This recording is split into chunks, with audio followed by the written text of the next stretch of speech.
Hello everyone, my name is Shalini Sharma. Welcome back to my channel Learn with Shalini. So the topic of the day is movements of the earth. That means we'll talk about the ways, or you can say the movements in which the earth moves. Okay, now the daily movement of the earth on its imaginary axis. Imaginary axis means you can see this is the axis of the earth, so this is imaginary, it is not actually drawn on the earth. Okay, so the daily movement of the earth on its imaginary axis from west to east. Okay, so जो अर्थ जो move करता है वो waste से east की towards क्या करता है, मूव करता है. Okay, is called as rotation. Okay, जब अर्थ अपने एक्सिस पे रोटेट करती है, घूमती है, मूव करती है वेस्ट से ईस्ट डायरेक्शन में. Okay, this is the west and this is the east direction, so this is the movement of the earth.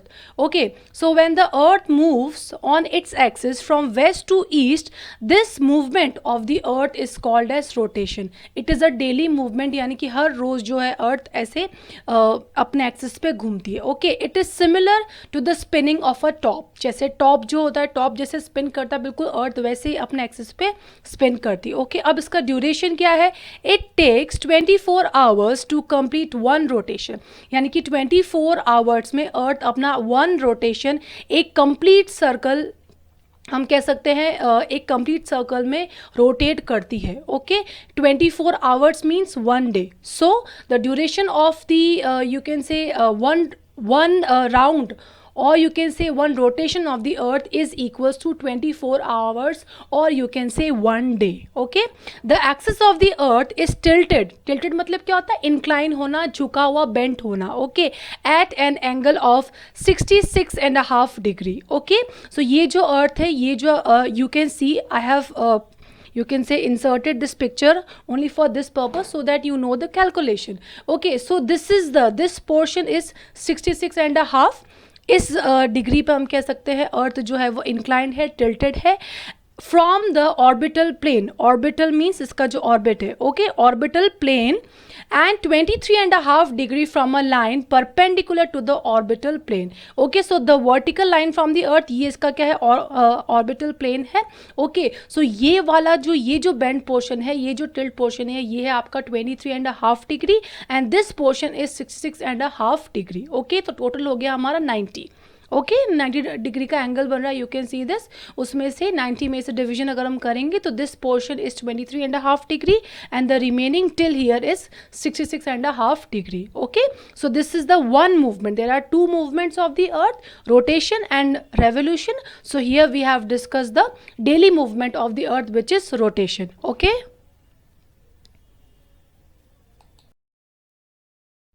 Now effect of rotation, यानी कि रोटेशन का इफेक्ट क्या है, या हम कह सकते हैं रोटेशन का जो रिजल्ट क्या होता है, रोटेशन की वजह से क्या चीज़ अकर होती है, that will discuss here.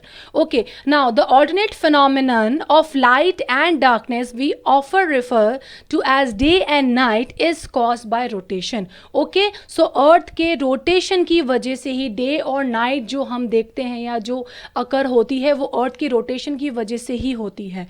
Okay, when the earth rotates on its axis, one half of it faces the sun and has a day.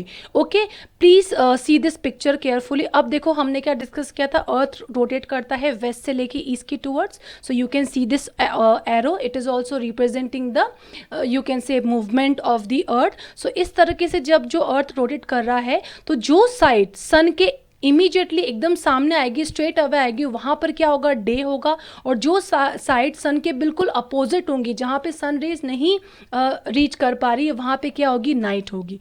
Okay, the other half is tilted away from the sun.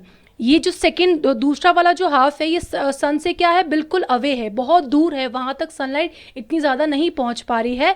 That is why it is remain in darkness and has a night. Okay, so earth की rotation की वजह से, क्योंकि अर्थ अपने axis पे घूमती है, rotate करती है, उसी की वजह से डे और नाइट जो हम देखते हैं वो अर्थ की रोटेशन की वजह से ही होते हैं. ओके, सो वो पोर्शन जो सन के बिल्कुल स्ट्रेट अवे रहेगा, बिल्कुल एग्जैक्टली सामने रहेगा, वहाँ पर डे होगा. और वो portion which is away from the sun, ठीक है, जो डार्कनेस में है, वहाँ पर क्या होगी? नाइट होगी. ओके, सो रोटेशन जो है, अर्थ का जो इफेक्ट जो है रोटेशन का, डे और नाइट का जो कॉज है, वो इस डायग्राम से एकदम एग्जैक्टली क्लियर हो गया आपको. Okay, so I hope the effect of the rotation, which is very very important effect, okay, it is one of the effect and the most important effect. Okay, so I hope it is clear to you.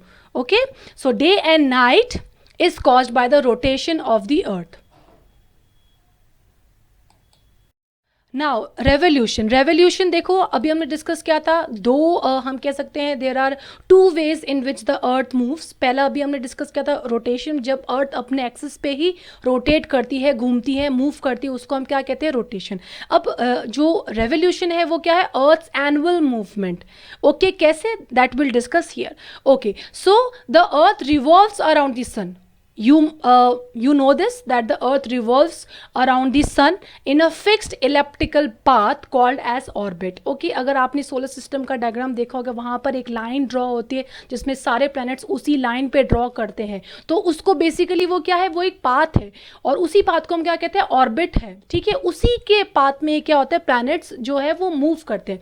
अगर वो path नहीं होता fix तो क्या होता, सारे planets जो है वो एक दूसरे से क्या करते, कोलैप्स करते. ओके, सो वो अपने फिक्स इलेप्टिकल पाथ में मूव करती हैं, उसी पाथ को हम क्या कहते हैं, ऑर्बिट. ओके, सो अर्थ जो है वो सन के अराउंड रिवॉल्व करता है. आप ये नहीं कहेंगे रोटेट करना. रोटेट का मतलब होता है जब एक जगह पे घूमती है, लेकिन रिवॉल्व का मतलब क्या होता है, जब वो चारों तरफ, सन के चारों तरफ जब घूमती है, मूव करती है, उसको हम क्या कहते हैं, revolution. Okay, the movement of the earth around the sun in its orbit. Orbit में मूव करेगा, अदरवाइज क्या होगा, वो बाकी प्लैनेट से कोलाइड करेगा. Okay, in an anti clockwise direction is called as revolution. Anti clockwise direction. Okay, so ये जो मूवमेंट है अर्थ का सन के चारों तरफ, उसी मूवमेंट को हम क्या कहते हैं, revolution. Okay, earth takes 365 days and 6 hours to complete one revolution. Okay, अभी हमने रोटेशन में डिस्कस किया था, 1 डे में अर्थ अपना एक रोटेशन कंप्लीट करती है. यहाँ पे 1 ईयर में अर्थ अपना एक रेवोल्यूशन अराउंड दी सन जो है वो कंप्लीट करती है.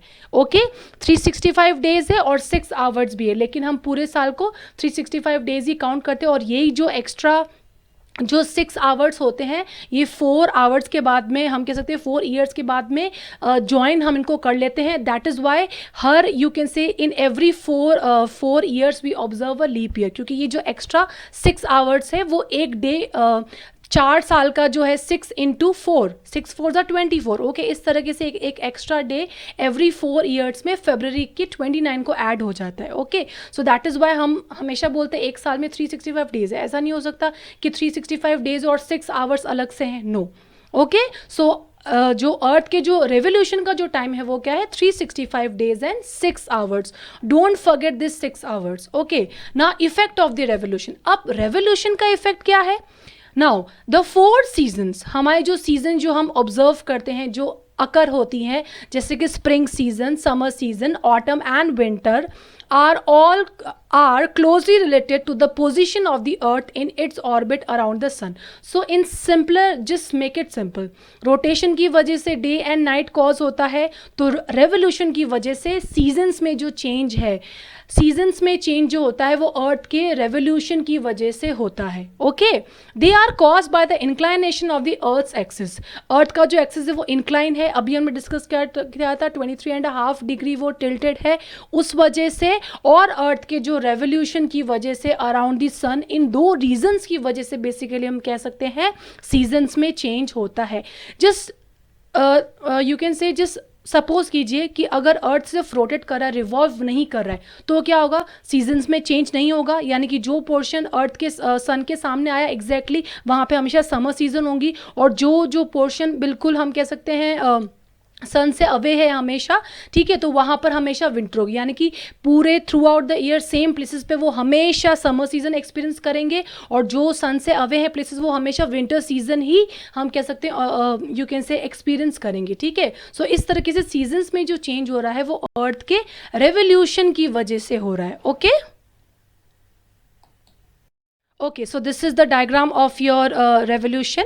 ये अर्थ की पोजीशंस हैं, ठीक है। यहाँ पर बताया गया है कि किस पोजीशन पे अर्थ सन के सामने होगी तब क्या सीजन अकर होगा। Okay, so this is, you can see this. यहाँ पे आप देखिए बिल्कुल, यहाँ पे इस पोर्शन में नॉर्दर्न हेमिस्फीयर, अभी सन जो है वो exact northern hemisphere, this is the northern hemisphere and this portion is southern hemisphere. Okay, so ये जो अर्थ है वो टिल्टेड है, दैट इज वाई क्या हो रहा है, नॉर्दर्न हेमिस्फीयर में जो सनलाइट है वो स्ट्रेट अवे पड़े, that is why northern hemisphere में जून के महीने में आपको पता ही है समर सीजन, हम इंडिया जो है वो नॉर्दर्न हेमिस्फीयर में, ओके। और सदर्न हेमिस्फीयर में क्या होगी, वो लोग विंटर ऑब्जर्व करेंगे। ओके, बिल्कुल यहाँ पे अगर आप देखिए तो दिसंबर में हमारे यहाँ पे हम विंटर को एक्सपीरियंस करते हैं, क्योंकि नॉर्दर्न हेमिस्फीयर जो है वो सन से अभी अवे है, दूर है, और सदर्न हेमिस्फीयर जो है वो सन के बिल्कुल सामने, that is why southern hemisphere में अभी यहाँ पे क्या हो जाएगी, दिसंबर में समर सीजन हो जाएगा। Okay, so that is why आपको पता होगा कि सदर्न हेमिस्फीयर में जो कंट्रीज़ है उनका जो क्रिसमस आता है वो उनका जून के मंथ में आता है, ना कि दिसंबर में,